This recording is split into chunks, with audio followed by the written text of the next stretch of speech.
So we said there's no limit currently. We'll see if that changes. In 1929, we put into place the Reapportionment Act. So from the time of the original drafting of the Constitution up through 1929, we kept adding more members to the House of Representatives. As our country got larger, so did the House of Representatives. And eventually we started to outgrow the buildings that we were in. It also meant that we just had too many members, too many people involved. So in 1929, we decided to cap and limit the number of people that we would have in the House of Representatives at 435. And from this point forward, we will always have 435. We will just shuffle them around to different states if the census dictates that a state has a higher population than another one. So that's what the Reapportionment Act of 1929 accomplishes, is that it says that there's always going to be 435. We'll just redistribute those members of the House or those states that have a certain number of representatives appointed to them. There have been a number of states that have actually been losing members of Congress very recently. Pennsylvania is one of them, and they are one of the key states in the presidential election with the number of electoral votes they have, but they have been losing population to some other states that are growing in the South and the Southwest, and they have been gaining more representatives there.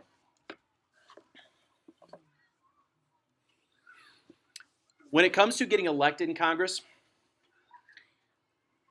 Congress actually has the ability to set the time and the place, the date, the manner in which the federal elections are held. I apologize for the typo.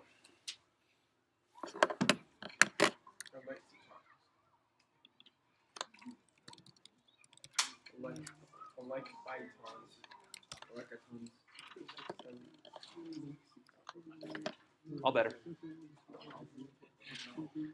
So Congress has that power and the ability to do so.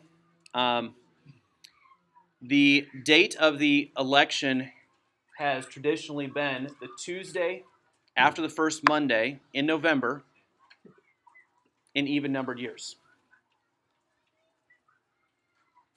Why? Why is it set for that time? Why is it worded so strange? Seems confusing to me. Well, this is one reason here, so that all states are going to vote on the same day. Why couldn't you just say the first Monday in November? Time zone? No, not time zone. Calendar changes, so what they wanted to avoid, they did not want the election to happen on the first of the month. So it wanted to be Tuesday after the first Monday. So the earliest possible date you could have an election would be November the 2nd. If Monday the 1st was the first Monday in November, you could have it on Tuesday the 2nd. They did not want it on the November the 1st. I don't know the exact reason why. But I do know that part of the reason they chose November had to do with the fact that when our nation was more of an agricultural nation, by November, most of the farmers had finished all of their crops, and it made it possible for them to travel the distance they needed to get to the polling locations. It was not an easy thing. Many of them had to give up an entire day to go travel, vote, and then go back home. Of course, today, we have polling places all over the place. We have cars, and so it takes us an extra half hour. Or some people actually get off a half day of work to do that. So keep that in mind. When you get to a job, your job, you need to ask about that and find out on election day, hey, what are the rules for this? Do I get to go vote in the middle of the day? How does it work? Now, the polls are generally open 7 a.m. to 7 p.m. So for here, I have to be here. I don't get to leave school to go vote. But depending on your job, you might be able to do that.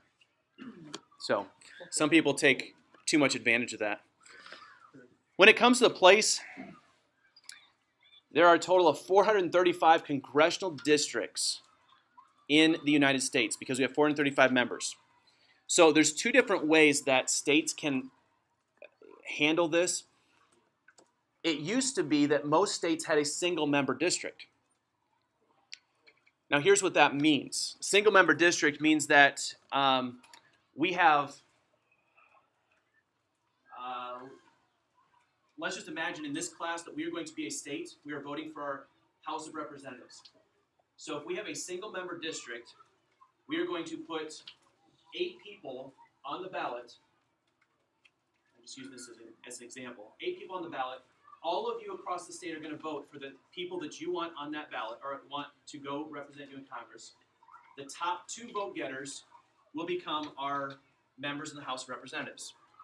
So let's just say Austin is one of those candidates, and he ends up in the top 2. Now, if you live all the way over here, and Elena lives all the way over there, how well are you going to know her and her needs across the state? Not very well.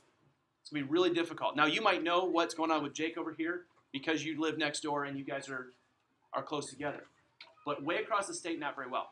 That is a single-member district, as opposed to a general ticket system where we are going to then divide up into districts. You guys did the district, the game with the gerrymandering the other day. So this might make a little bit more sense. We are going to divide up our state into 2 districts. I'm just going to divide you up in the middle. So now what that means is that all of you people over here, you guys are going to vote for the 4 candidates on your ballot. Austin happens to be one of them. He ends up getting the top votes again on this side, but he only represents you in your district right here. On this side over here, we're going to have Bethany, and she ends up winning on this side. She's going to represent you because she is closer in proximity and going to represent you better. Now, if we go back to our single-member district illustration, Bethany placed 3rd in the single-member district. Morgan placed 2nd in the single-member district. So what would happen in that case, these 2 over here would represent the entire state in a single-member district. And Bethany gets left out in the open. You guys back there feel like you're not represented because you don't have anybody living in your area that represents you. This is why most states have gone to a general ticket system where you have somebody in this district will represent this district. Somebody over here in this district will represent you. And you have to live in that district.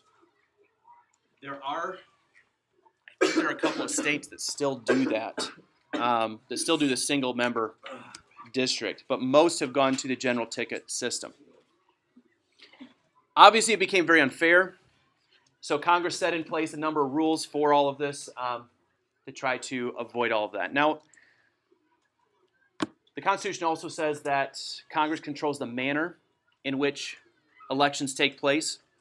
We have done it anywhere from paper and pencil ballots to hole punch machines, to now most of it is electronic and is done digitally. But Congress is the one who decides how we are going to manage those elections. We also have midterm elections. These are the off-year elections that happen in the middle of a president's term.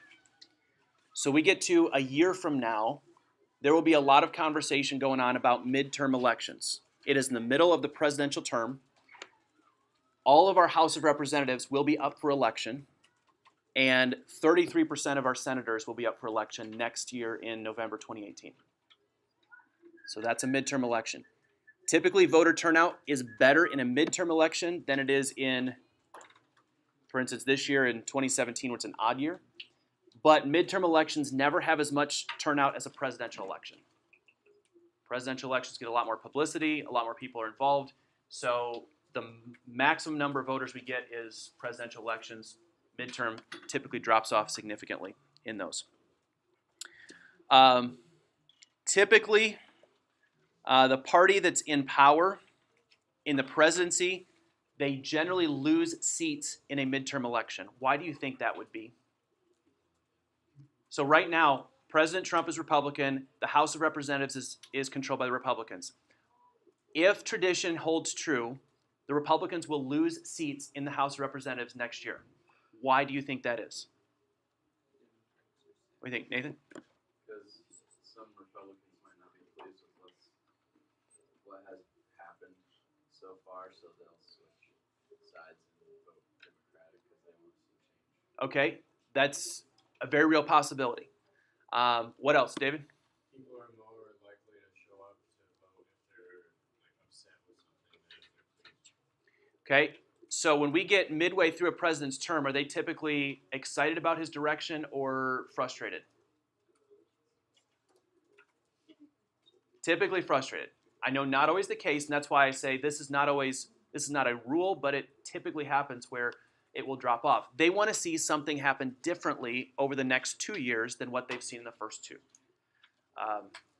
So they will vote for somebody new. Now, Nathan mentioned a flip between Democrats, Republicans. It's not always that way, because it could be that Republicans just say, you know what, I don't like the way that my guy's doing things here, so we're going to primary this other guy. We're going to bring up another Republican to go against him and get rid of the guy that was there before. And so that is a possibility as well. That's important when it comes to those primaries. So we talked about gerrymandering on Wednesday. We'll get there. I know that's a pretty serious cold you got going on there. So it's manipulation of the congressional map, and typically districts are going to favor a political party when they are using the gerrymandering system. There are elements that they're trying to get rid of that, but as far as right now, it still exists. I'm interested to see what happens in the near future.